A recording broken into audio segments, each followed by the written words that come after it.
ప్రస్తుతం వర్షాకాలం కొనసాగుతోంది. మీరు ప్రతి మూలలో దోమల సమూహాలను కనుగొంటారు. దోమలు ఎక్కువగా లేదా తక్కువగా ఉన్నా అవి కొందరిని ఎక్కువగా కుడతాయని మీరెప్పుడైనా గమనించారా? వీరిని చూస్తుంటే దోమలను అయస్కాంతంలా తమ వైపు ఆకర్షిస్తున్నట్లు అనిపిస్తుంది. ఈ వ్యక్తులు ఎవరు? దీనికి కారణమేమిటో తెలుసుకుందాం.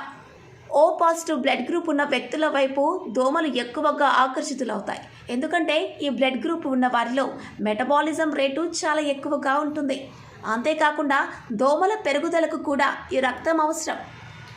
దోమలు రాత్రిపూట నిద్రపోతున్నప్పుడు ఎక్కువగా కుడతాయి. ఎందుకంటే ఈ సమయంలో మానవులు అత్యధిక మొత్తంలో కార్బన్ డయాక్సైడ్ను విడుదల చేస్తారు. కార్బన్ డయాక్సైడ్ వాసన దోమలను వేగంగా ఆకర్షిస్తుంది. అంతేకాకుండా lactic acid, uric acid, ammonia ద్వారా కూడా దోమలు ఆకర్షితులవుతాయి. ప్రజలు నలుపు, నీలం, ముదురు, నీలం వంటి ముదురు రంగు దుస్తులను ధరించడానికి ఇష్టపడతారు. దోమలు తరచుగా వారి వైపు ఆకర్షితులవుతాయి. తక్కువ మాట్లాడే, నిశ్శబ్దంగా ఉండే వ్యక్తులు కూడా దోమలచే ఎక్కువగా కుట్టబడతారు. ఎందుకంటే మౌనంగా ఉండటం ద్వారా వారు ఎక్కువ మొత్తంలో కార్బన్ డయాక్సైడ్ విడుదల చేస్తారు.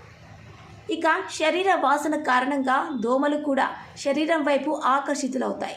విపరీతమైన శరీర దుర్వాసన సమస్య ఉన్నవారు లేదా ఎక్కువగా పర్ఫ్యూమ్ ఉపయోగించే వ్యక్తులు కూడా దోమలు ఎక్కువగా కుట్టవచ్చు.